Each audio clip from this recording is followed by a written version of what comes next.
Hai para Sudaners, kumaha kabarna? Damang sadayana dengan saya si Otong kembali lagi di channel Ningali Film. Pada episode kali ini kita akan membahas sebuah alur dari cerita film The Legend of Condor Heroes yang rilis pada tahun 2021.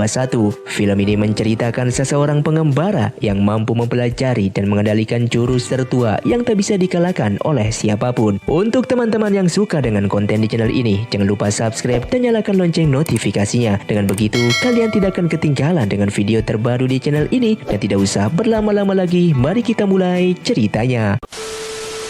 Dan di awal film diceritakan ada pendekar terkuat di dunia persilatan yang bernama Wang Chongyang yang sudah menguasai kitab 9 yin dan kabar meninggalnya pun sudah tersebar. Lalu datanglah seseorang ke makam Wang Chongyang untuk mengambil kitab 9 yin, dan ketika mau mengambil kitab tersebut, tiba-tiba Wang Chongyang yang terbang dan menyerang pencuri yang masuk ke makamnya, dan pencuri itu pun terlempar sampai keluar.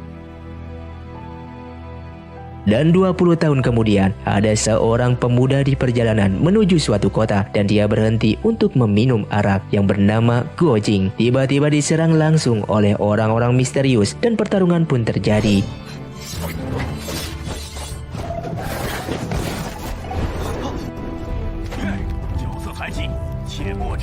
Dan ternyata mereka adalah para guru dari Guojing, dan mereka datang ke sini untuk menyelidiki penculikan bayi di kota itu, dan pelakunya adalah pendekar-pendekar ahli racun yang masih misterius. Lalu scene pun berpindah, kemudian Guojing jalan-jalan menuju ke sebuah restoran. Di sana ada perempuan yang mencuri bakpao. Karena kasihan, Guojing pun bayarin bakpaonya dan si gadis ini pun akhirnya pergi. Setelah itu Guojing akhirnya mampu dan makan di dalam restoran tersebut, dan di sana ada orang tua yang tidak dikenal tiba-tiba meminta arak ke Guojing. Karena Guojing itu anak yang baik dan tidak sombong, akhirnya dipesenin dan dibayarinlah arak tersebut. Lalu datanglah dua orang pendekar penginapan Baito yang membuat onar, dan salah satunya ngerayu si Guojing. Karena Guojing ini menolak rayuannya, pertarungan pun terjadi.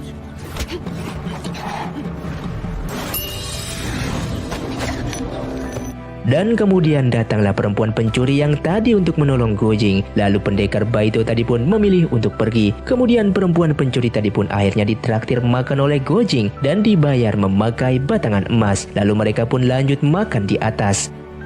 Ketika waktu makan tiba, si Guojing pun tahu kalau aslinya perempuan ini adalah orang kaya dari cara ngomong dan cara memesan makanannya. Perempuan ini pun cerita bahwa dia kabur karena dipaksa nikah sama ayahnya, dan di tengah jalan perbekalannya dicuri orang. Karena Guojing orang dermawan, sehingga Guojing pun memberikan seluruh uangnya ke perempuan tadi untuk bekal perjalanannya. Perempuan ini bernama Xinghua. Bukan itu aja, sampai pakaian dan kuda juga diberikan kepada Xinghua. Lalu ketika mereka di luar, tiba-tiba di sana ada kerusuhan, yaitu dua pendekar Baito yang tadi sedang mencuri seorang bayi. Lalu dikejarlah oleh Guojing sampai salah satu pendekar itu pun terdesak dan menyerahkan bungkusan bayi yang diambilnya. Lalu ketika dibuka, ternyata bungkusan itu pun kosong dan penculiknya pun sudah kabur. Dan Xinghua pun bilang kalau penginapan Baito mengadakan pesta setiap tanggal 15. Mereka pun menyusun rencana dan menyamar untuk menyelinap. Ketika sudah malam, Guojing pun masuk ke dalam penginapan Baito dan mencari Xinghua untuk bertemu sesuai perjanjian. Kagetnya Guojing kalau Xinghua adalah seorang perempuan yang sangat manis. Dan mereka pun menyusup ke gua di dalam penginapan tersebut. Lalu tiba-tiba mereka melihat seekor ular raksasa peliharaan pemilik tempat penginapan itu untuk memakan bayi yang telah diculik oleh para pendekar Baito. Karena ketahuan, sehingga Guojing pun dikejar oleh ular tersebut. Saat itu Xinghua yang ada di sana pun menolong bayi tersebut, dan di saat Guojing kelelahan, Xinghua pun menolongnya. Lalu mereka pun kabur dan dikejar lagi oleh ular raksasa itu, sampai akhirnya Guojing berhasil menusukkan pedang ke mata ular tersebut dan ularnya pun akhirnya mati. Scene pun berpindah ke tempat penginapan lagi. Di sana datanglah 7 guru Guojing yang akan menangkap pelaku penculikan bayi yang selama ini diresahkan oleh masyarakat. Dan tiba-tiba datanglah seseorang dengan energi yang sangat kuat sekali. Ternyata orang tersebut adalah pendekar ahli racun yang terkenal sakti bernama Ouyang Peng. Lalu tanpa basa-basi, Ouyang Peng malah memperkenalkan si gadis cantik Xinghua, anak dari Zhao si racun sakti. Dan ponakannya yang bernama Long Tao ini ternyata yang akan dijodohkan dengan Xinghua. Lalu Xinghua pun pergi dari situ dan disusul oleh 7 gurunya Guojing. Dan mereka dibiarkan pergi begitu saja oleh Ouyang Peng karena Ouyang Peng punya rencana lain. Dan tiba-tiba Xinghua yang manis ini pun dicegat di jalan oleh 7 gurunya Guojing. Dan saat itu mereka akan membunuh Xinghua karena ayahnya itu adalah penjahat kelas kakap si racun sakti yang telah membunuh gurunya yang kelima. Lalu datanglah Guojing yang akan membantu Xinghua. Dan Guojing memohon kepada gurunya itu untuk melepaskan gadis cantik ini karena Xinghua telah menyelamatkan nyawanya beberapa kali. Dan karena ini permintaan dari Guojing, sehingga guru besarnya Guojing akhirnya melepaskan mereka berdua. Scene pun berpindah ke kuil. Saat itu perasaan Guojing sangat sedih karena sudah menyakiti perasaan guru-gurunya yang sudah seperti orang tuanya sendiri. Ketika waktu makan, tiba-tiba datanglah pengemis yang tadi yang sudah merebut makanan mereka. Dari tongkatnya Xinghua mengetahui nama asli si pengemis legendaris ini yang bernama Qigong, sang dewa pengemis. Saat itu Xinghua meminta Qigong untuk mengajari ilmu kungfu kepada Guojing, dan saat itu juga Xinghua akan memasak makanan yang enak untuk Qigong di setiap pelatihan kungfunya. Dan setelah Qigong baper akan rayuan mautnya Xinghua, akhirnya Qigong akan mengajari ilmu kungfu 18 tapak naga kepada Guojing. Waktu pun berlalu dan setiap hari Guojing pun berlatih. Lalu Xinghua pun selalu memasak makanan untuk guru Qigong. Dan pada akhirnya Guojing pun berhasil mendapatkan jurus tapak naganya.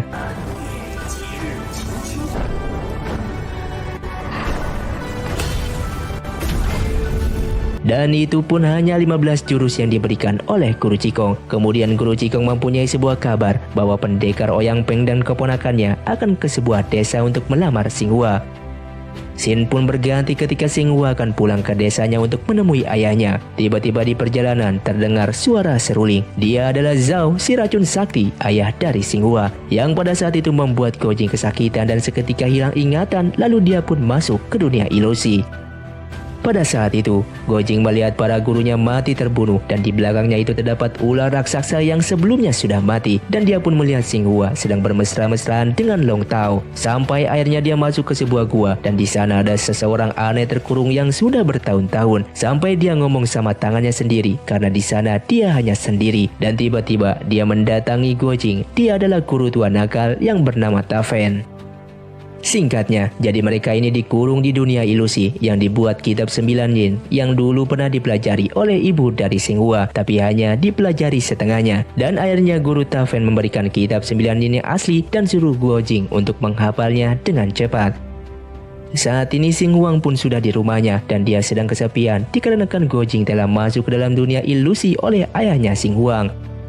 Tak hanya itu, saat ini Ouyang Peng dan ponakannya pun akan datang ke desa itu untuk menemui Zhao si racun sakti untuk melamar anaknya. Dan para pendekar bayi itu pun terkena seruling ilusi milik racun sakti. Tapi karena Ouyang Peng memiliki tenaga dalam yang sangat tinggi, sehingga ilusi itu pun dihentikan dan seketika Zhao pun berhenti.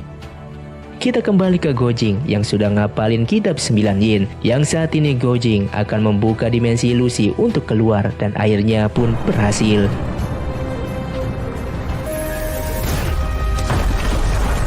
Dan di lain tempat, saat itu pendekar Ouyang Peng beserta keponakannya sudah datang di rumah Zhao untuk melamar anaknya itu. Lalu tiba-tiba datanglah Guojing yang keluar dari dunia ilusi. Namun pada saat itu Zhao merasa kaget karena tidak ada seorang pun yang berhasil keluar dari ilmu ilusinya, dan ini baru yang pertama.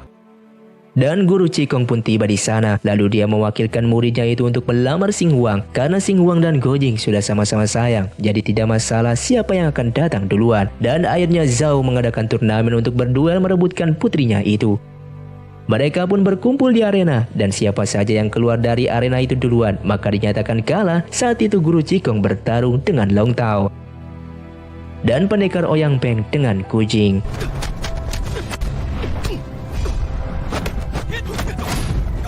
Dan pada akhirnya Long Tao pun kebanting keluar oleh Guojing dan tim dari Guojing pun menang. Akan tetapi Zhao mengatakan hasilnya seri karena semuanya sama-sama kuat dari arena walaupun Long Tao yang dulu keluar.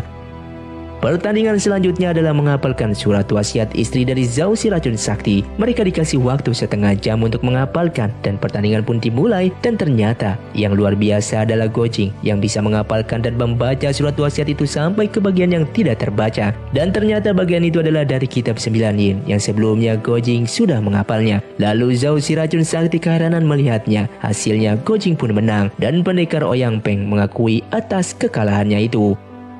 Saat itu Zhao pun datang ke gua tadi dan melihat ternyata kitab 9 yin sudah dibakar oleh Tafen si tua nakal dan isinya cuma Gojing aja yang tahu. Di tempat lain Ouyang Feng dan Long Tao berdiskusi berikutnya untuk mendapatkan Xing Huang. Dapatlah kabar bahwa 7 guru Gojing pun akan datang di desa itu dan Ouyang Feng pun mempunyai ide untuk memberikan racun kepada mereka, yaitu adu domba. Kemudian di tempat lain, Gojing dan Xing Hua sedang berjalan-jalan berduaan mengelilingi desa. Dan 7 guru Gojing sudah datang ke desa itu lalu mendengar seruling ilusi Zhao dan tiba-tiba mereka diserang dan diburu.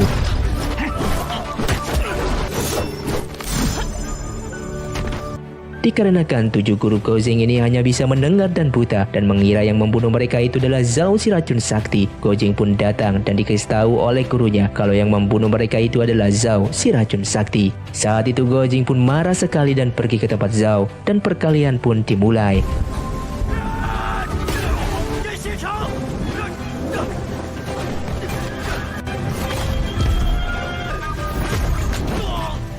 Kekuatan Gojing memang bukan tandingan dari Zhao.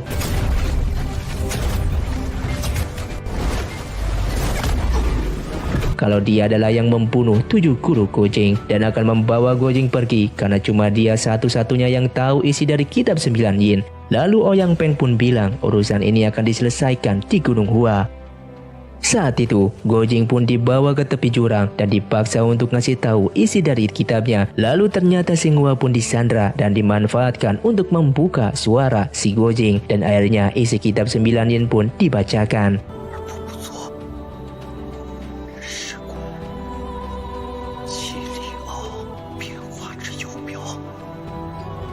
Tiba-tiba datanglah guru Tafen. Dia menyerang dan mereka bertiga pun menghilang dan berhasil menyelamatkan Gojing dan Xing Hua. Singkatnya Gojing pun pingsan dan dirawat berhari-hari oleh Xing Hua yang setia banget nemenin belahan hatinya sampai terbangun karena bermimpi dengan guru besar Wang Chongyang. Dan ternyata guru Qigong pun menemui mereka di kuil itu dan bakalan ngajarin 3 jurus yang belum dia ajarkan dan latihan pun dimulai. Saat itu, Gojing yang belum pulih tetap bertekad mempelajari jurus tapak naga ini. Hari demi hari pun sudah dilalui. Dan sampai akhirnya Gojing pun menguasai jurus tapak naga ini. Scene pun berpindah. Saat ini mereka akan ke Gunung Hua dan guru Qigong pun ikut bersamanya. Di puncaknya guru Qigong ngasih tahu kalau ini adalah bekas tapak naga paling sakti dari guru Wang Chongyang. Namun tiba-tiba Zhao pun datang langsung menyerang tapi ditahan oleh Gojing.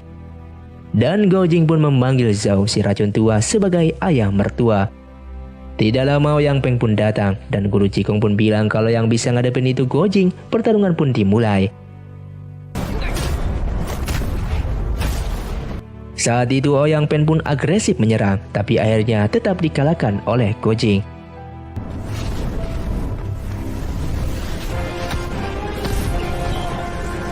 Ouyang Peng pun frustasi kenapa dia sudah mempelajari jurus kitab 9 yin namun tetap kalah. Dan ternyata waktu dibacain oleh Gojing di tepi jurang itu, kata-katanya dikarang oleh Gojing, jadi jurusnya pasti gagal. Lalu tiba-tiba Ouyang Peng pun kerasukan dan mempunyai kekuatan yang sangat luar biasa, bahkan tidak bisa diatasi oleh 3 orang pendekar sekaligus. Dan pertarungan pun terjadi lagi. Saat ini Gojing pun kalah. Kemudian sampai Gojing pun memegang bekas tangan dari guru Wang Chongyang, lalu tiba-tiba bangkit dan menyerang Ouyang Peng.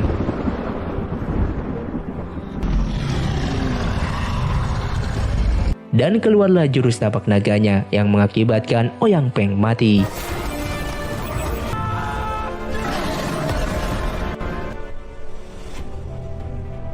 Akhirnya Gojing pun menang. Kemudian scene pun berpindah ke kota lagi dan ada perempuan yang membeli karakter Gojing. Penjual itu pun kaget dan terharu karena yang membeli itu adalah mereka yang sedang berjalan berdua karena mereka itu adalah sang legenda di kota itu. Dan film pun selesai. Terima kasih untuk kalian yang sudah menonton video ini sampai habis. Buat kalian yang mau request film selanjutnya, silahkan komentar di bawah ini. Sampai jumpa di video selanjutnya. Saya pamit orang dari ninggalin film Si Otong undur diri dan salam Sundaners.